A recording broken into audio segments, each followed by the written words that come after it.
What would you do if your own parents sold your daughter's 250-year-old violin, a priceless gift from her great-grandmother?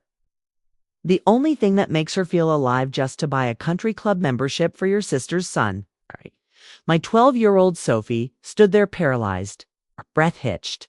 Her eyes were locked on the empty stand where her treasure used to be. Now just a faint indentation on the thick carpet, in its place, hung a massive portrait of her cousin Beau. Decked out in expensive white golf gear, wearing a triumphant smirk. It was an oil-on-canvas declaration of replacement. Sophie sank to her knees, her trembling fingers tracing the mark on the rug. When she looked up at me, there were no tears. Just a hollow, bone-deep emptiness. "It's gone," she whispered, so quiet I almost didn't hear it. They, They sold it, didn't they, Mom?" But when her great-grandmother Eleanor found out, she didn't shed a single tear. She just let out a cold, sharp smile and said, "That violin is ... I watched the color drain from my parents' faces. They looked like they'd seen a ghost. This is a story about greed and a brutal awakening. Let's get into it to understand why."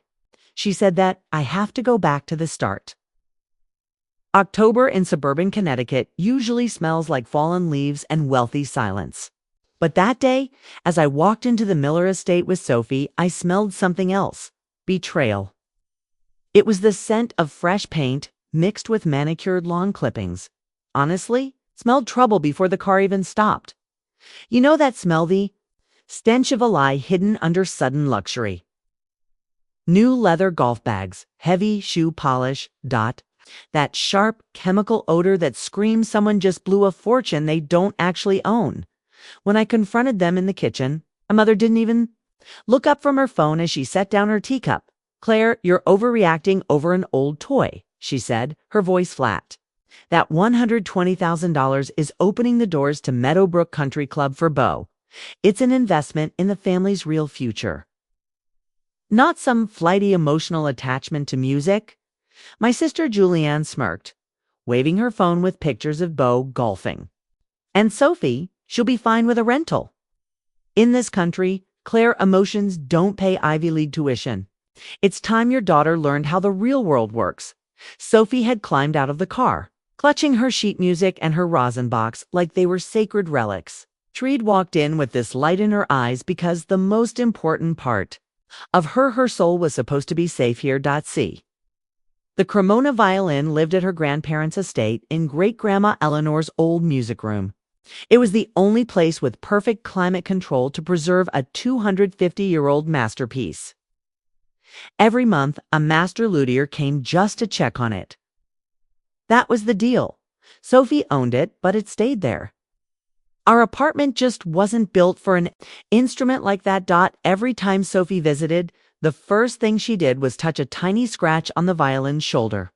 It was a mark from a piece of broken glass when her great-grandfather saved it from a bombed London warehouse in 1943.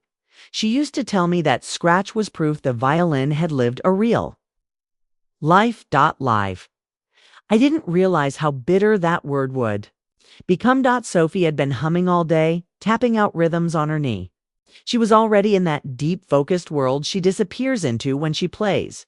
"Do you think Great-Grandma is there today?" she asked, tightening her ponytail as if she could control the universe with a hair tie. "She's still at the resort, honey. I told her. We'll call her later." Sophie nodded, but her eyes were still sparkling. It was like she believed the old woman might have crossed the state overnight just because she missed the smell of the house. We headed to the main door. I had my own key, not because they trusted me, but because I was useful. There's a big difference between being loved and being given a door code and a chore list. The second I pushed the door open, I heard it. The clatter of gold-plated golf clubs somewhere in the back. And that smell, definitely new leather. Definitely money. Sophie's eyes lit up. "Are they renovating the music room for me, Mom?" I didn't answer. My brain was buffering because the reality in front of me wasn't matching the script. Plastic tarps covered the luxury hallways like the house was prepped for major surgery. High-end golf gift boxes were lined up against the walls.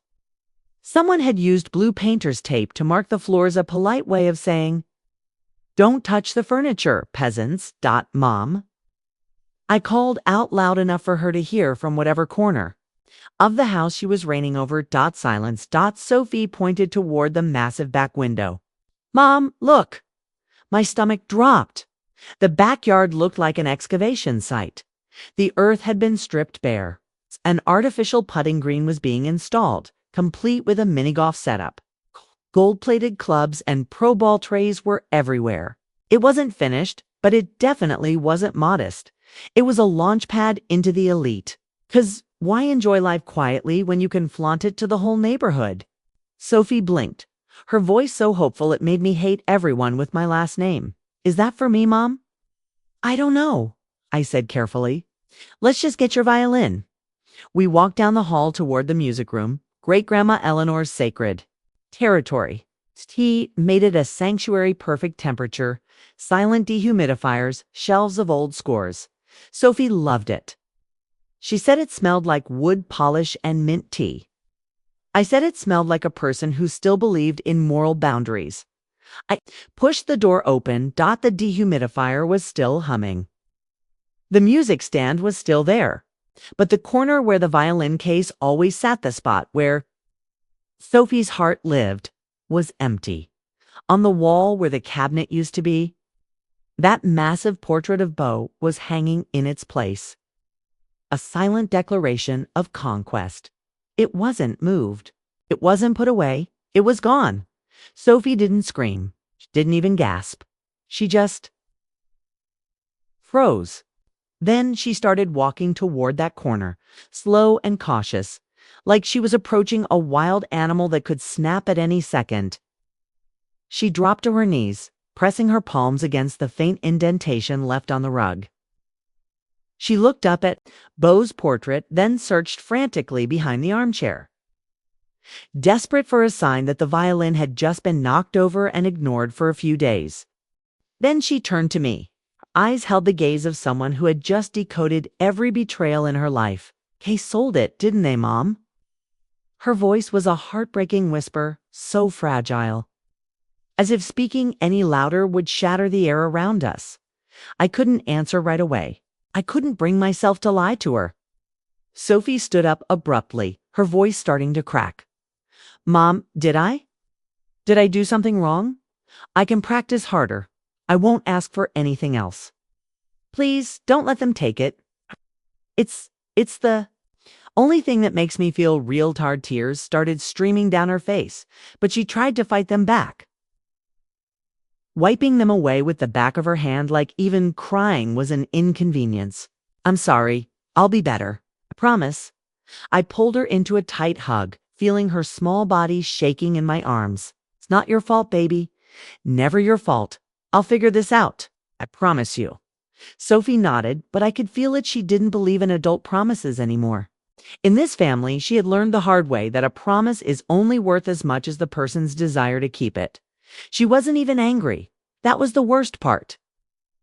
Her voice trembled like the mere act of asking would get her in trouble. Fingers grazed the empty air where the stand used to be, as if she expected to feel the cool wood and the familiar scratch of the violin.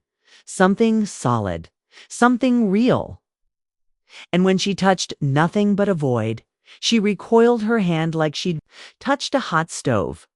Her eyes blurred, but she refused to let a single tear fall.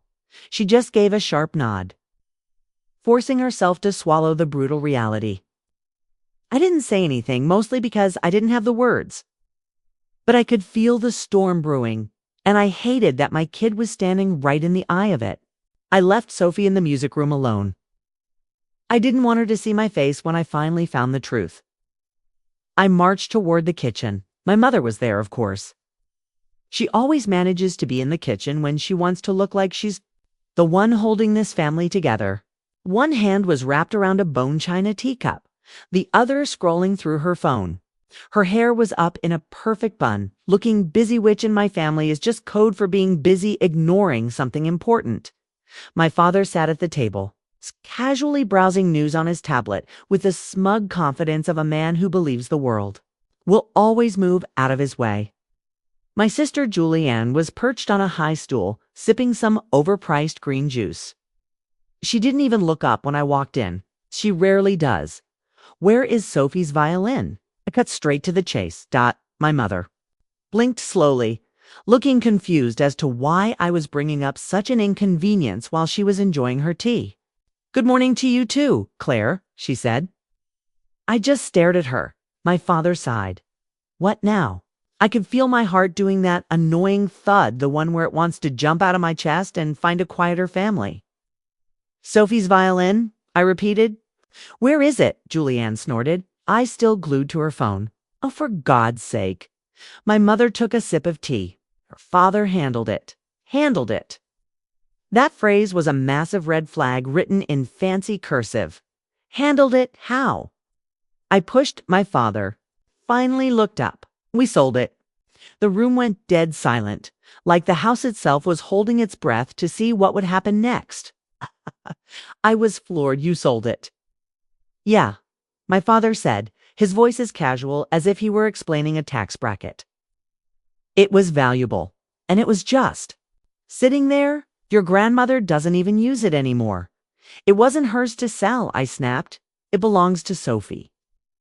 Julianne burst out laughing. "She's 12, Claire." My mother set the teacup down with a sharp clack. "Claire, don't start. Don't start," I repeated. "Sold my daughter's violin." My father leaned back, his eyes turning ice cold. "It's Miller family property." "Tea, and don't look at me like that, Claire. You know, I've hated that useless music for years. Your mother spent her whole life on that damn piano, neglecting this family, neglecting her responsibilities. She cared more about art than building this estate. Now you want Sophie to follow that same path to failure." His voice shook with years of repressed resentment. "That $120,000 isn't buying a musical genius. But it is buying Beau a seat at the table with the people who make the rules. Golf isn't just a game, it's how he stands next to real power." "No," I said, my voice like a knife. "It was reserved for—" Sophie Eleanor was very clear about that. Julianne finally looked up, her eyes flashing with irritation. "What about my son? Is he a stranger to this family? Beau isn't even here. And somehow he's still the scapegoat for your selfishness." My mother waved a hand toward the window overlooking the backyard. "We are doing something amazing for the kids' future." I just stared at her. "The kids," she repeated, as if expecting a round of applause. "Beau deserves a proper environment. He deserves an investment in real connections, and Sophie doesn't need that kind of luxury. So just because Beau needs to play golf, Sophie has to lose her dream," I said. My father rubbed his temples, clearly exhausted by the fact that I was acting like a human being with feelings. "Sophie will be fine with the student violin. You can rent one. Plenty of kids do it. She'll be fine. She'll be fine." The Miller family mantra translates to, "We did what we wanted, and we don't care about you." I felt my hands shaking, had to grip the marble countertop to stay upright. "Where is it?" I asked, my voice dropping an octave. "Who did you sell it to?" Dad just shrugged. "A private collector paid via wire transfer. Clean transaction. 120 grand. I felt my blood turn to ice. Only 120. Great-grandma said it was appraised at 400,000 minimum 5 years ago. My mother gave a dismissive wave of her hand. "Market prices fluctuate, Claire. The buyer's offer was fair enough, but I knew the truth instantly. They didn't just sell it, they dumped it. They sold it fast and cheap just to get the cash before anyone could stop them. Didn't even bother to check the value before tossing Sophie's legacy into the trash." "Of course they didn't." My mother's eyes sharpened. "And before you do anything crazy, you are absolutely not to mention this to your grandmother." I stared at her, speechless. "She doesn't need the stress," she continued, her voice hardening. "She's resting at the rehab center with specialists." "Leave her be." "You mean leave you be?" I snapped. My father's jaw tightened. "Don't be so selfish, Claire. Stop making everything about you. I let out a bitter laugh. It wasn't funny at all. This is about my daughter. Julianne leaned forward, her voice dripping with that fake sweet tone that makes you want to check your pockets to see if you've been robbed. Claire, honestly, you're acting like Sophie's some poor little orphan. She's fine. She's got you. The way she spat the words "got you" felt like a slap. I turned and walked back into the hall.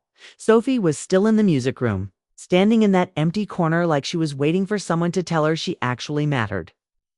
I walked over, knelt down, and took her small hands in mine. "Let's go home," I said. Sophie just nodded. No argument. That was the worst part, the lack of fight.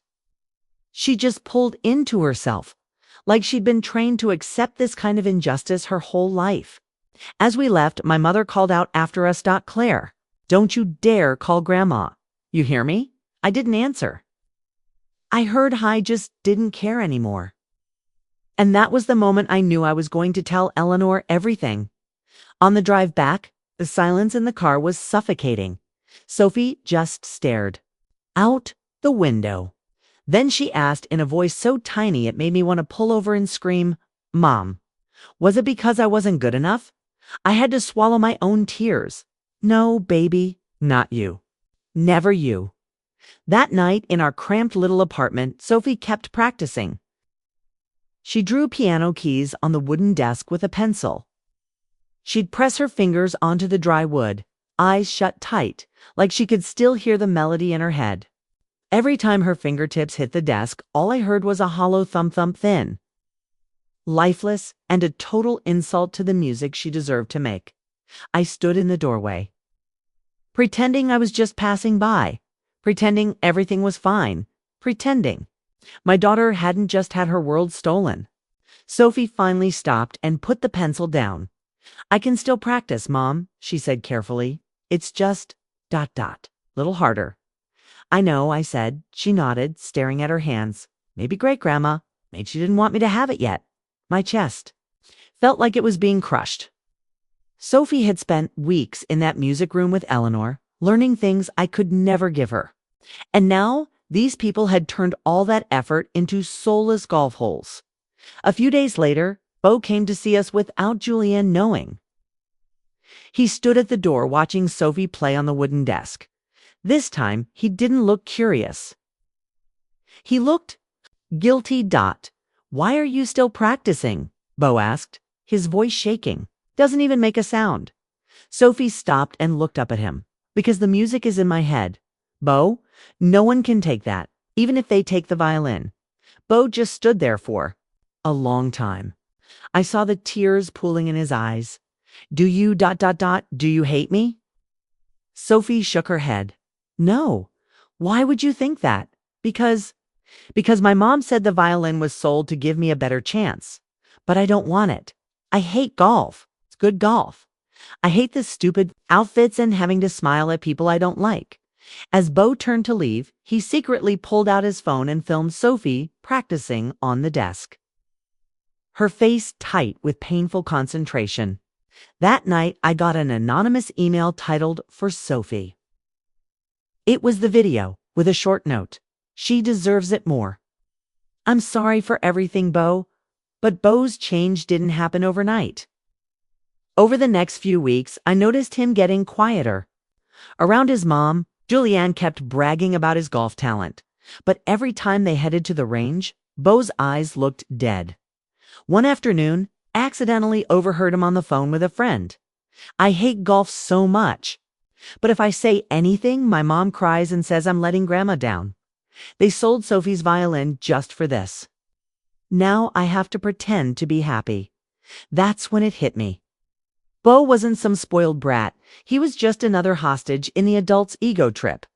I don't have a musical bone in my body. Not because I don't love it, but because love doesn't automatically come with talent. Eleanor had it, Sophie had it, skipped right over me.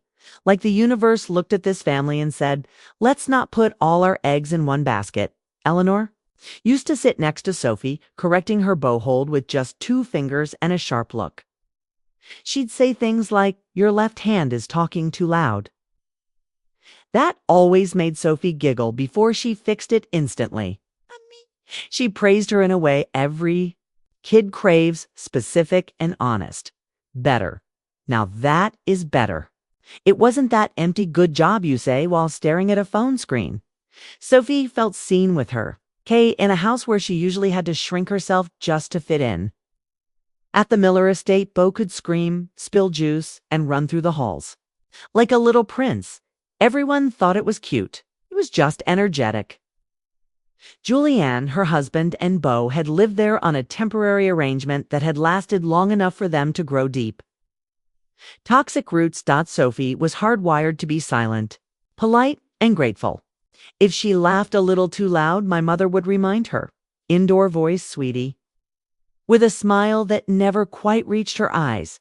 But if Beau screamed, my dad would just belly laugh and say, "Kid's got some lungs on him." If Beau demanded attention, Julianne treated him like an A-list celebrity. But if Sophie needed the smallest thing, it was treated like a massive inconvenience. Sophie learned to occupy as little space as possible. The way other kids learn math, Great-Grandma Eleanor noticed. She didn't always step in family. Politics is a minefield, and she was still my mother's mother. But she did something quieter. She created a space where Sophie didn't have to apologize for existing. That space was the music room. It was practical too. Our rental apartment wasn't built for antique instruments and marathon practice sessions. It was safe and clean, sure, but the walls were paper thin. A violin like Eleanor's and, now Sophie's isn't, something you just toss in a corner by a heater and pray for the best. So we kept it there, in that climate-controlled sanctuary where the dehumidifier hummed like a promise. Eleanor was careful not just emotionally, but legally. She had the violin appraised, photographed, and documented. She showed me the file once, not to brag, but so I'd understand. "This isn't just sentimental," she'd say, tapping the paper. "It's a high-value asset, and people get weird when money is involved." I nodded back then, thinking she was right. I just didn't realize the people she meant were my own parents. Eleanor had moved out less than a week ago to a high-end assisted living facility, what my mother called perfect, safe, and less stressful. Maybe it was true for Eleanor, but it was definitely true for my mother. She'd spent months paving the way for this move with comments like, "Things are getting difficult. She needs professional care. It's only fair to everyone." Everyone meant my mom, my dad, and Julianne. It never seemed to include me, the one person actually showing up to take care of her. Eleanor didn't leave with a fight.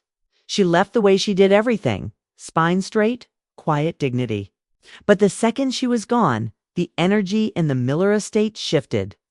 The last pair of eyes with any moral weight had left the building. And my family did what they always do when no one can stop them. They pillaged. Sophie went to bed early. That night she didn't ask to call Eleanor. She didn't complain. She just hugged me so tight before she fell asleep, like she was trying to keep herself from shattering by holding on to me. After she drifted off, I sat at the kitchen table and stared at my phone. I kept replaying my mother's words. "Don't tell your grandmother." It wasn't about not upsetting her. Not really. It was don't tell. Like the truth was a weapon they expected me to keep holstered for their comfort. That's when it hit me. And it wasn't pretty. I'd spent most of my life trying not to be difficult. I thought being easy to get along with was the same thing as being loved. It's not. It just makes things easier for everyone else. And I refused to let Sophie learn that same lesson. The next morning, I drove to see Eleanor. She was in a bright, orderly apartment that smelled like lemon zest and expensive hand soap. It wasn't depressing. Was controlled. Big difference.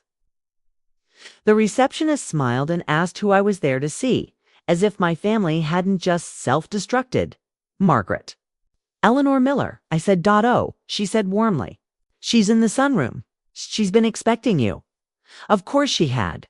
Eleanor was sitting in an armchair, a book on her lap, glasses perched on the tip of her nose like she was about to peer review the author. She looked up this second I walked. In dot sit, she said. You've got that look on your face again? I sat across from her. They did it. Eleanor didn't flinch. Just waited in silence. So I told her, short and direct. The missing violin, the putting green in the garden. And the exact words my parents used. Family property, Sophie will be fine. Don't tell Grandma. Eleanor listened without interrupting, the way someone collects evidence.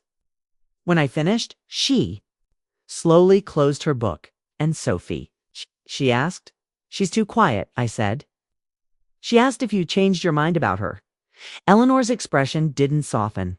It hardened, not with rage, but with a terrifying clarity.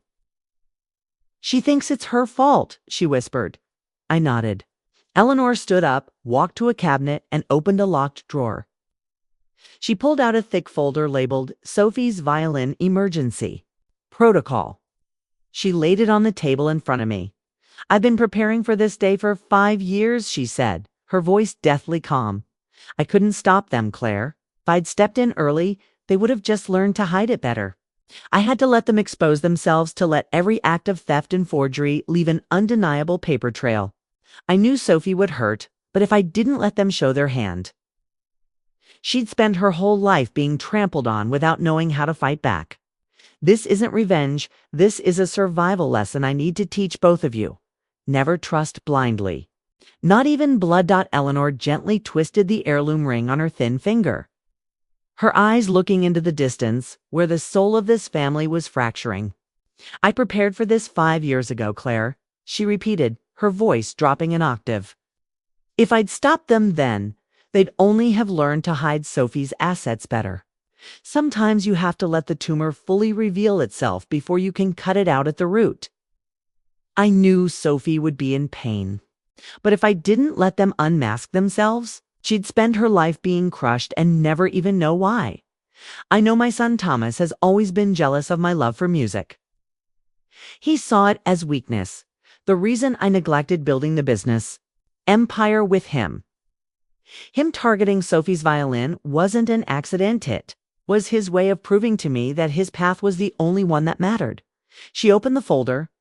Inside were the Sotheby's appraisal, an insurance contract with Lloyd's of London with a specific clause for theft by kin. Detailed photos of the violin from every angle, and the heavy hitter, the legal documents for the Eleanor Miller Cultural Trust with Sophie named as the sole beneficiary. I've been paying a special insurance premium on this violin every year, she explained. The insurance company now has a bigger financial incentive than anyone to hunt it down, and legally. Selling a trust asset without the trustee's consent is a felony. Great-Grandma let out a sharp, jagged breath through her nose. She looked at me, her voice dropping into a low, decisive tone. Claire, family isn't just about blood. It's about responsibility. It's going to mine us to protect what actually matters. That's Sophie, her future, and the dream she deserves to chase. Then she asked, when was the last time you saw that folder? What folder? The archives for the violin, she said. The appraisal, the photos, the identification codes. I saw it a few months ago, I replied. You showed it to me yourself. She nodded. Good. She leaned in a little closer. Claire, do you have any texts about that golf green photos? Anything showing the construction started right after I moved out. I can screenshot Julianne's posts. I said, of course I could. Julianne would probably live stream her own funeral if the lighting was good enough. Eleanor nodded. Do it. I just stared at her. Grandma, are you okay? She looked at me over her glasses. I'm not the one who should be worried, she said. Then she reached for her phone, making a call. I didn't ask who. Eleanor always kept her cards close to her chest. My family treated it like some cute old lady quirk. It wasn't. It was a strategy. She made the call, spoke in a low voice, and hung up. I'll handle this, she said. I blinked. How a faint smile touched her lips, not by screaming. In my family, that alone would be a miracle. She gripped my hand, her fingers warm and steady. Sophie is going to get her violin back. My throat felt tight. How can you be so sure? Her gaze was razor sharp. Because it was never theirs to sell. I froze. Eleanor studied my face, weighing how much to reveal. Not today, she said gently, reading my mind. I'll explain when the time comes. For now, go home. Be with her. Let her practice. Keep things as normal as possible. What about my parents and Julianne? Her smile didn't reach her eyes this time. Let them enjoy their little pudding green. I drove home feeling like the air pressure had completely shifted. And then, nothing happened. No public fallout, no immediate drama. Weeks went by, 3.5 weeks to be exact. 24 days. During that time, I got updates from Andrew every week. Week 1, the court accepted the filing and froze the assets. Week 2, Mr. Thorne officially surrendered the violin to Giuseppe in front of a notary. Week 3, an expert from Lloyd's of London confirmed the instrument's authenticity and condition. Every step had paperwork. Every procedure took time. Meanwhile, Sophie was practicing on a rental violin. We scraped together after her teacher found us a discount. It wasn't terrible, but it wasn't hers. The sound didn't bloom the same way. Sophie adapted because she's the kind of kid who always adapts, even when she shouldn't have to. The worst part was that she never complained. She just grew quieter. In the meantime, my parents and Julianne were posting progress photos of that golf green like they'd personally invented artificial turf. Julianne posted shots of Beau in designer golf gear, wearing a Meadowbrook Country Club cap, with captions like making memories and worth every penny. No apology, not a single word about the violin. It's just beaming faces next to a pile of expensive equipment in the Miller backyard.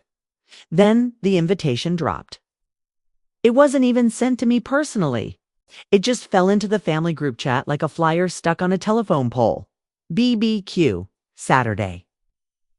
2 p.m., launching the new practice green. Bring a side dish if you're coming. No, hey, no hope you can make it. No, miss you guys. Just logistics. Cousin? In my family, emotions are optional, but potato salad is mandatory. I stared at the screen. Sophie looked over my shoulder, her face blank.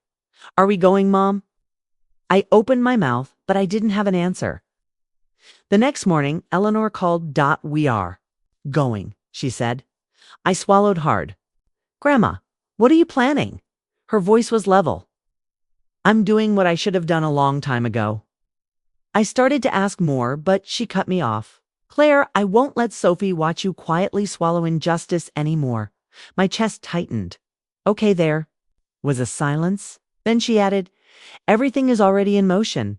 In motion, I repeated. The violin, she said. My heart hammered against my ribs.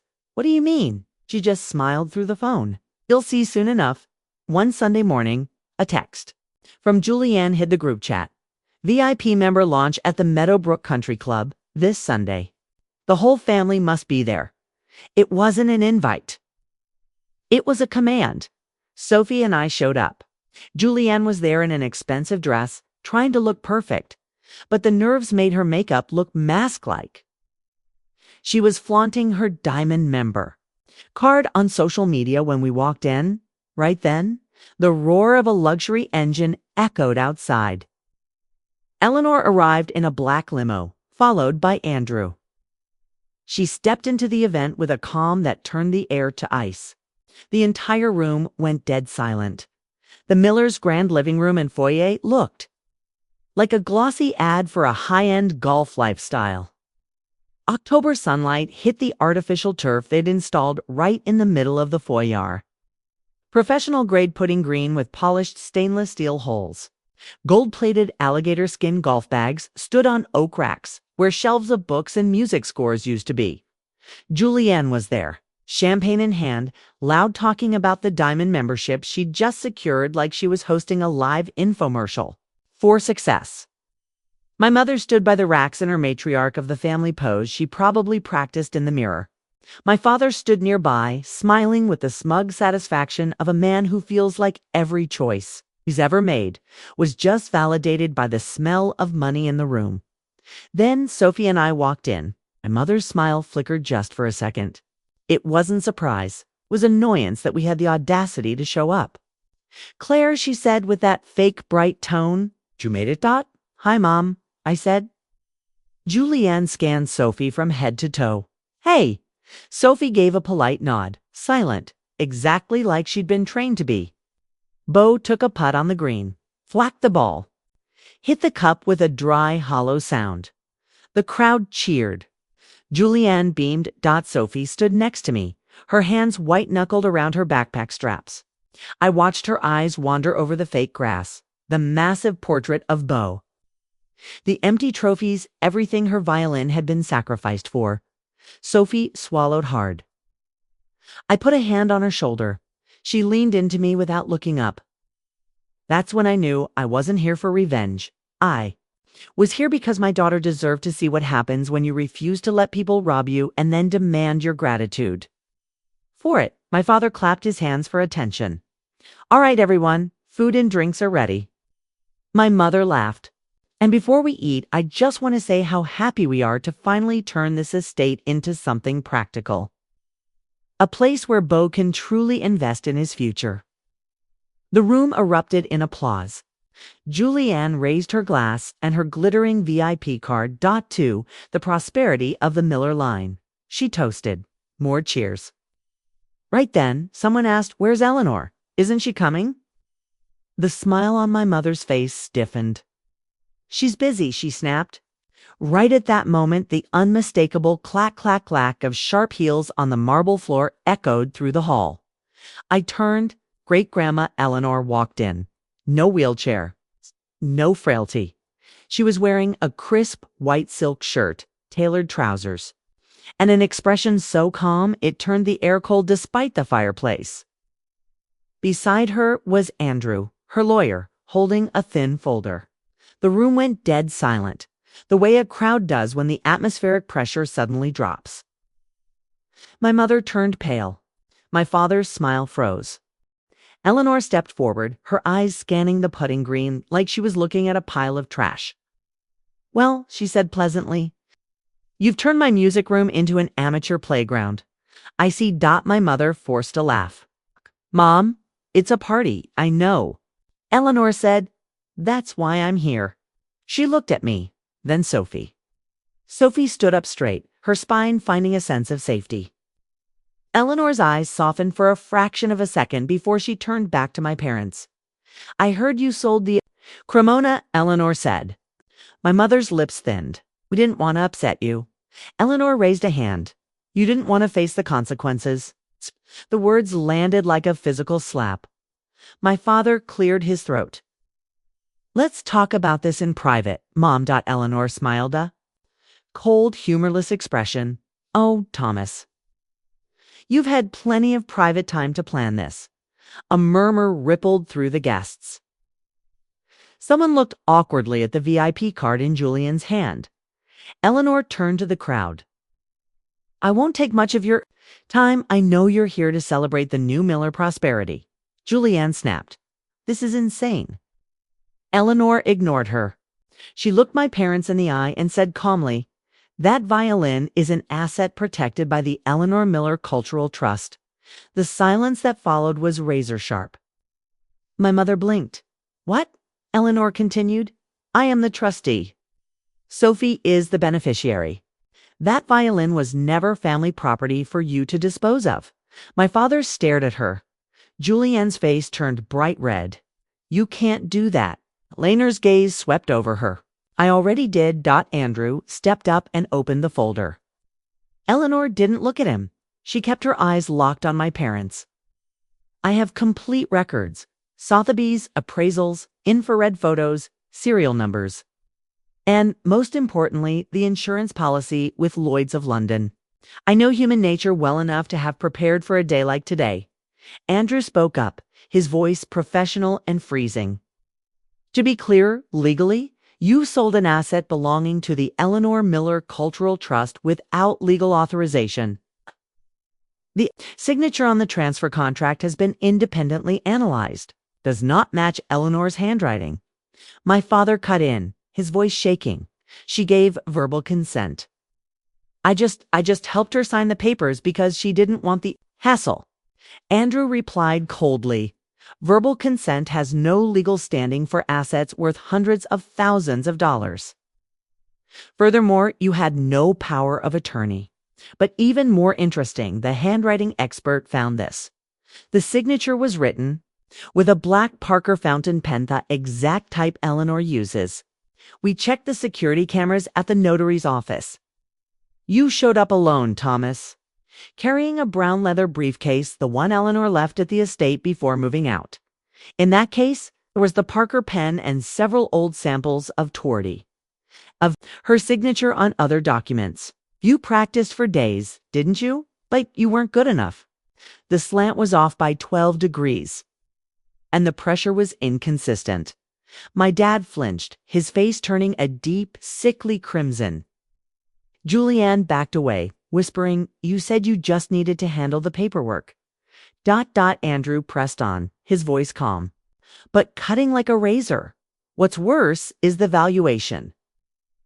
When Eleanor sent the violin for reappraisal at Sotheby's last month with provenance records, you didn't even know existed, they confirmed its market value at $480,000. But now, because of the forged ownership and the blurred origin trail in your transaction, Lloyd's of London has raised the compensation claim to $650,000, including reputational damages and legal fees. He paused, letting the weight of the numbers sink in. In other words, you dumped a $480,000 asset for a mere $120,000, just 25% of its value. And now, you are liable for over 5 times what you actually received. Andrew flipped to another page. Mr. Reginald Thorne. The collector who bought it is demanding a full refund of the $650,000 reworld value, plus damages and legal costs. Mr. Thorne has his own legal team ready to sue you for fraud in a commercial transaction. However, since we've proven he was also a victim, he's agreed to hold off if he's paid in full within 30 days. But here's the kicker, Lloyd's of London. They aren't interested in a deal. They've filed a separate suit for $800,000, including investigation costs. They have an entire department dedicated to insurance fraud. And they don't let go. A heavy, suffocating silence filled the room. Andrew opened a final envelope. Also, we have a formal complaint for grand larceny and criminal possession of a forged instrument ready to go if you don't cooperate. This hits the district attorney's office in 48 hours. Eleanor looked directly at Julianne and my parents. You have 72 hours to prove you can cover the $650,000 debt. You have 30 days to clear out of my house and sign away all your inheritance rights. She paused, her smile ice cold. Do that, and I'll provide my full cooperation and recommend leniency. Otherwise, you'll have plenty of time in prison to think about whether a fake social status was worth your freedom before they could even process it. The president of the Meadowbrook Country Club stepped forward. He didn't say a word, just held out, his hand with a look of pure disgust. Julianne, trembling, pulled the metal VIP card from her designer purse. The president took it and snapped it in half with a sickening crack that echoed in the silence. He dropped the broken pieces on the table in front of her and walked away. The guests began to whisper. My mother's voice was shaking. We didn't know about any trust. Eleanor nodded. Exactly, because you only cared about plastic cards and fake grass. My father finally found his voice. So, where is it now? Eleanor's smile returned. Safe. Sophie's head snapped up. Eleanor gave her a look that said everything. The violin will be recovered within 72 hours, Eleanor said. Andrew filed an emergency court order this morning. The judge has ordered an immediate freeze on the asset. Mr. Thorne has been notified that he's in possession of contested property. And he's required to surrender it to an authorized party, Andrew added. Mr. Thorne is a reputable collector. When he realized he'd accidentally bought stolen property, he chose to cooperate to save his reputation. He's agreed to hand it over to a neutral guardian, Giuseppe, the luthier, who has cared for it for the last 30 years. Sophie gasped. Not a sob, not a scream, just a tiny sound of relief escaping her chest. Eleanor turned back to my parents. You sold something you never owned. You robbed a child and poured the money into. She waved a hand dismissively at the putting green and gold clubs. ... This pretentious pile of garbage, Julianne snapped. It was for the kid's future. Lino's eyes flashed. Sophie is a kid too. Julianne's mouth opened and shut like a fish.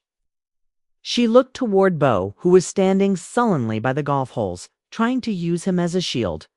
But it was over. Andrew cleared his throat. Eleanor, she nodded. Andrew walked toward my parents. And Julianne? I have documents for you. My mother backed away. No, Andrew didn't raise his voice. He handed the folder over like a waiter serving a check no one wanted to see. Notice to vacate, he said flatly. You have 30 days, my mother stared at the papers like they were radioactive. My father's face went from pale to a ghostly ash-gray dot. Suddenly, a crash broke the silence. Beau, standing next to the gold-plated golf clubs, kicked them with all his might. The clubs slammed onto the marble floor with a deafening clatter. I hate golf. The boy screamed, his voice cracking. I never wanted to play. Mom only made me do it so she could brag on Instagram. He started sobbing. For 3 weeks, I've had to wake up at 6 a.m. for lessons. Have to smile at boring old men. Have to wear these itchy clothes and pretend I like it. I have no friends. I've no time for my games. I'm just a prop for your photos. He turned to Sophie, tears streaming down his face. Every time I saw you practicing on that wooden desk, I wanted to tell you where it was.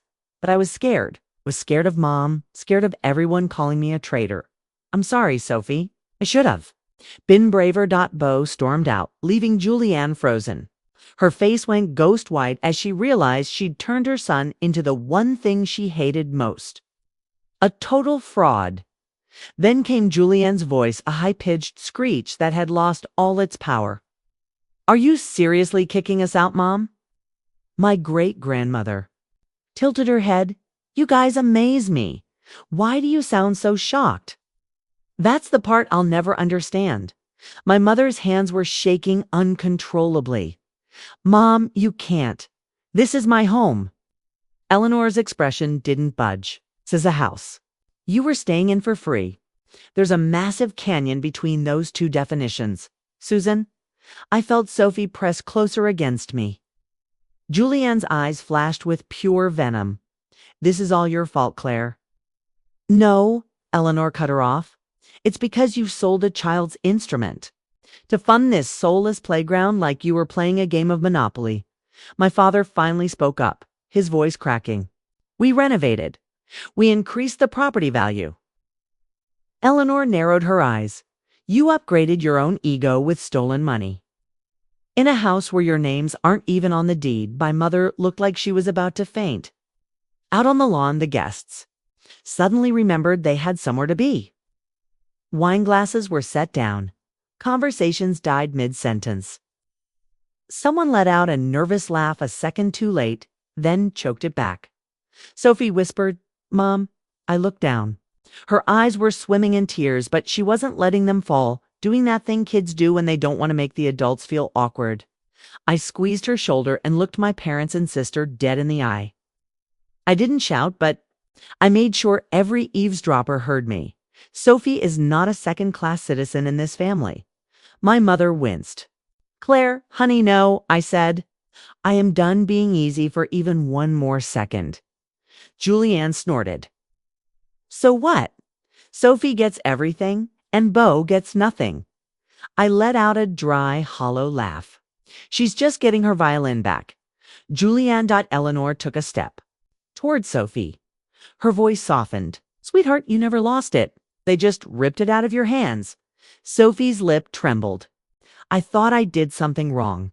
A flash of rage crossed Eleanor's eyes so fast it was almost invisible. You did nothing wrong. Andrew held the folder out. My dad wouldn't touch it. My mom wouldn't touch it. Finally, Julianne snatched those papers like she wanted to tear reality in half. Eleanor looked at them one last time. 30 days. Get out, my father's voice was paper thin. You're not serious? Eleanor's smile was tiny and ice cold. Watch me, and that was it. No screaming match, no cinematic meltdown. Just a line drawn in permanent ink. As the crowd cleared, people started grabbing their bags, parents calling their kids off the turf. The relatives avoided our eyes. My mother stood paralyzed. Julianne was bright red, hissing something at my dad. Bo stayed out there for a few more minutes, putting balls into the cup. Kids don't understand the consequences until the adults are forced to face them. Sophie watched him, then looked at her great-grandmother. Am I really getting it back? She whispered. Eleanor nodded. Yes, Sophie let out a breath she'd been holding for 3.5 weeks. In that moment, I saw my parents' faces crumble, because Eleanor had finally done the one thing my family couldn't survive. She refused to let them keep pretending the violin came home the next day. It was in a hard-shell case that looked like it had been through hell, scuffed and scarred from its journey. Eleanor and Sophie opened it together. As solemn as a ritual, Sophie ran her trembling fingers over the wood of that 1770 Cremona like she was touching a soul back from the dead. She didn't say much. She just hugged Eleanor tight. I saw the old woman close her eyes for a second, finally letting herself feel the warmth now that the storm had passed. Meanwhile, my parents and Julianne were learning a very fun lesson about selling things you don't own. The buyer wants their money back. All of it. Mr. Thorne, the collector, wasn't buying my mom's we didn't know act for a second. The phrase repayment plan entered their vocabulary like a terminal illness. With the $650,000 appraisal from Sotheby's plus damages, they were in a financial black hole. They couldn't pay it all at once. Nobody could after blowing it on gold-plated golf clubs and soulless turf. 30 days went by faster than they thought. My mom tried to bargain. My dad tried to guilt trip. Julianne just screamed. But Eleanor didn't flinch. On day 28, my dad showed up at Eleanor's door with his own lawyer, arguing that this would destroy the family. Eleanor looked him in the eye and said, "You destroyed it the second you decided to sell your granddaughter." Estream. My dad's lawyer proposed a 10-year payment plan.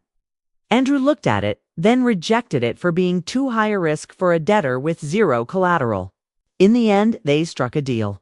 My parents sold the small townhouse they still owned in the suburbs to pay part of the debt, and signed a 7-year installment plan for the rest at 8% interest. One missed payment, and the criminal charges would go live. They packed up their lives in that mansion in a state of absolute shame. No goodbyes, no final drama. Julianne moved into a 2-bedroom rental in a working-class neighborhood where the highway noise roars all night long. Julianne and her husband didn't save my parents. Not because they couldn't, but because they didn't want to. Julianne suddenly remembered how to keep her distance when the check came due. One minute she was saying we all agreed, and the next it was I told you this was a bad idea. Families like mine have a special talent for rewriting history in real-time. Bo changed, too. He quietly sold his old golf clubs and sent Sophie a small envelope filled with change and a note. I'm sorry, you were right. It was his own little act of redemption, using the very symbol of the pressure he'd finally walked away from. When the violin was finally returned, the initial sound was jarring and unstable due to the sudden environmental changes. Sophie turned pale with fear, but Great-Grandma immediately called Giuseppe. Giuseppe arrived within an hour, carrying his toolkit and a grim expression. He examined every millimeter of the instrument, shaking his head at the tiny cracks forming. On the bridge, it was kept in an uncontrolled climate, he said, his voice thick with regret. Likely a warehouse or an office with harsh heating. The bridge is slightly warped. I can fix it, but the timbre may be changed forever. It needs time to heal. He worked through the night. I watched him mutter to the violin in Italian as he worked, as if comforting a wounded old friend. As dawn broke, he placed the violin back into Sophie's hands with solemn gravity. This 1770 Cremona has lived through 7 generations.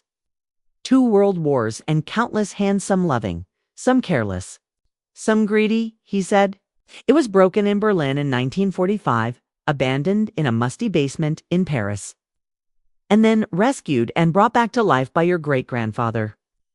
Antique instruments don't fear wounds, they fear being forgotten. They fear not being played by someone who truly understands them. Now, the rest is up to you. Show it that it's finally home. Sophie gripped the violin, her fingers finding and tracing the familiar small scratch on the scroll. The one great-grandma said came from a shard of glass. When it was rescued from a bombed warehouse in London, I glanced at the clock. Sophie's teacher had called right after we left the Miller estate 3 weeks ago with that violin. Sophie has a real shot at the National Young Artists Competition. But the audition video deadline is in just 10 days. That time had felt like an eternity of hopelessness. Now, with the violin back, that deadline was exactly 10 days away. The pressure was a mountain on our shoulders, but this time, it came with a burning spark of hope. That spring, the story reached its crescendo at a sun-drenched Carnegie Hall. Sophie stood on stage, her hand brushing the scratch on the wood, and began to play Bach's Chaconne in D minor, a piece about loss and rebirth. The sound wasn't just technically perfect. It was a river of raw emotion, carrying a pain that had been transformed into a new, proud strength. In the audience, Great-Grandma Eleanor sat in the front row, a single tear rolling down her cheek as she watched her true legacy shine. In the very last row, Beau sat silently, listening to his sister. Eleanor had updated her plans discreetly and thoroughly. One evening, she pushed a folder across the kitchen table. Andrew is finalizing the paperwork. I'm placing the estate into a trust. I am the trustee, and you, Claire, are the beneficiary. It's protected, and eventually it will belong to you and Sophie the day they moved out. Sophie and I moved back into the estate. There was no grand ceremony, just boxers, keys, and a house that finally felt like it could breathe again. The first night we slept there, the house sounded different. No more clattering golf balls, no more performative laughter, just true, honest silence. Eleanor moved back in with us permanently, not as someone needing care, but as the true heart of the home. Sophie helped her unpack like it was a celebration. She carried boxes of peppermint tea and old sheet music, each item feeling like a vote for the future. And then, as naturally as anything in the world, Eleanor sat in the music room while Sophie practiced. No more indoor voices, no more forced smiles. Just music filling the house, a house that finally knew who it belonged to. Sophie didn't just get her instrument back, she got proof. Proof that when someone tried to steal her future to build a house of cards, the adults who truly mattered didn't ask her to just deal with it. They showed up. They spoke the truth. And they made sure she would never have to apologize for taking her rightful seat at the table of life. The last image in my mind isn't the stage lights or the applause. It's a scene from a few weeks later. In a dark, cramped rental apartment, Julianne sits at an old laptop. On the screen is the public retraction she was forced to write, and beneath it, a relentless stream of mocking comments from a neighbor's old radio through the thin walls. The Chaconne Sophie played at Carnegie Hall is being broadcast on a classical station. Julianne shuts the laptop, but she can't shut out the music. She closes her eyes tight, trying to block out the sound she once dismissed as useless noise. An old newspaper on her table has an ad that feels like salt in a wound. Janitorial staff wanted at Meadowbrook. $15 an hour. The place that was once her elite dream is now where she has to go to scavenge for pocket change. Beau's voice drifts from the back room, filled with resentment. Mom, my new school. They don't have a golf team, and I think I like the coding class better.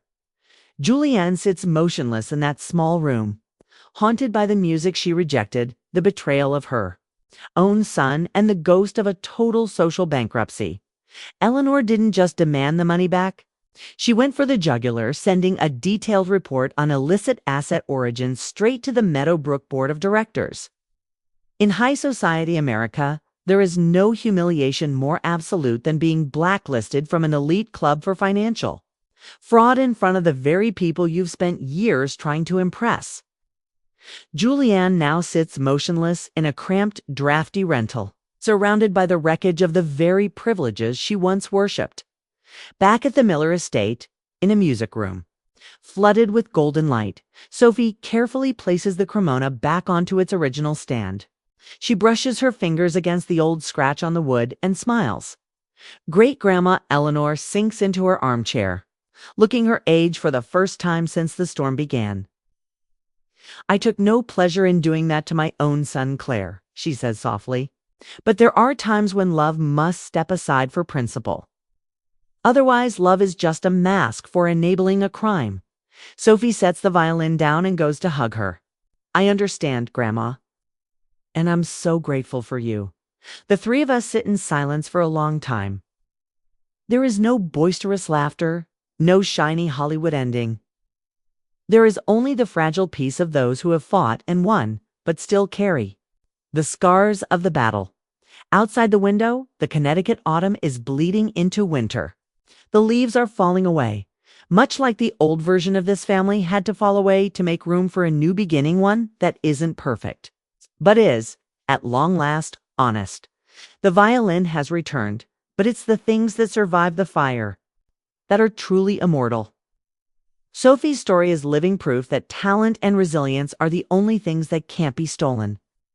While superficial status is nothing more than a castle built on sand, if you believe a child's dream is worth more than any privilege or membership card, hit that subscribe button today. Help us continue to spread stories of justice and compassion. Before you go, I want to hear from you.